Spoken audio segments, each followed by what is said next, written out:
Welcome to Perfect Word Media. My name's J. Monroe Johnson. It's mafia, folks. You've heard of the Mexican cartel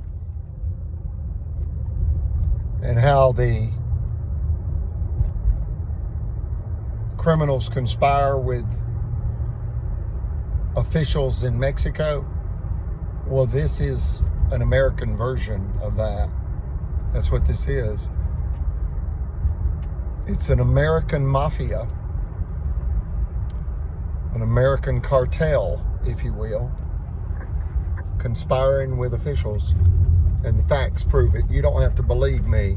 Believe the unanimous Supreme Court of Alabama, case number 1051726, Federal Credit Inc. versus Greg Fuller. Believe a $10 million, that was a $5 million sabotage scheme by the officials of Marshall County that denied Eugenia R. Collins statutory immunity for simply using a 10-day bad check notice. They then withheld her business license for 10 months when the law says you can only hold up business license for 30 days.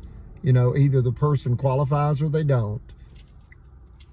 That's not the way Marshall County did it.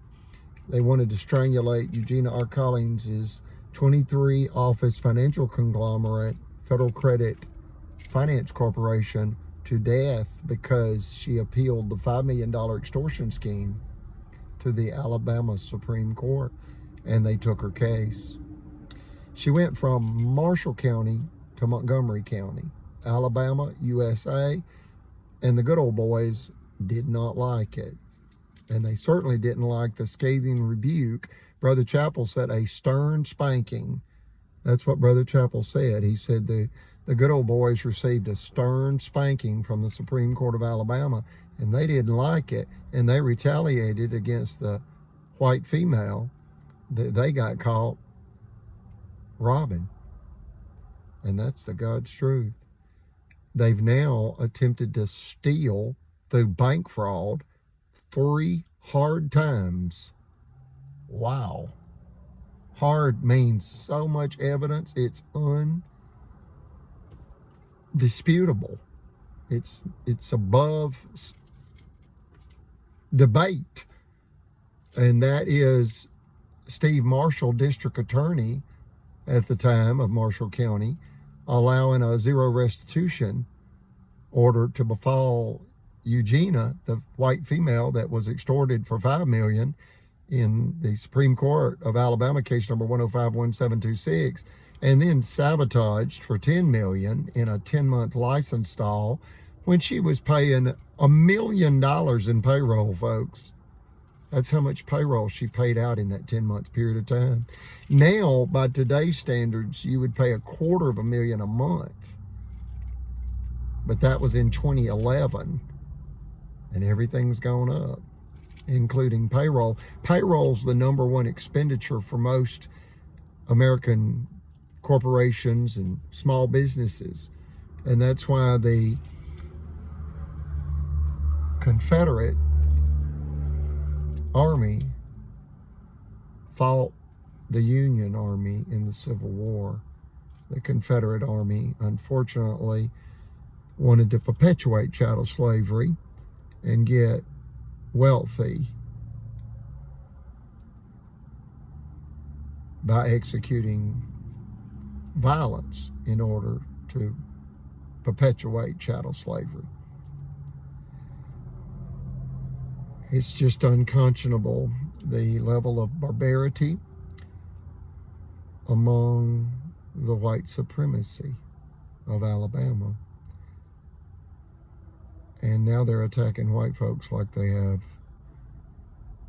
other marginalized people. I'd like to read something and then close this video. Understand they extorted Eugenia for $5 million. They then sabotaged her for $10 million. And then they sabotaged her, not only finance company, but then her automobile business. And now they're attempting to sabotage her real estate revenue. The title of this statement is American Domestic Terror. And for those that need to write it down, just do that. It speaks tremendous truth. And here it is. The Alabama KKK kleptocracy has long used religion to justify the marginalization, harassment, denial of rights, and even death of individuals based on their identity. Nazi Germany terror tactics executed against innocent Americans by corrupt Alabama state agents for theft and death.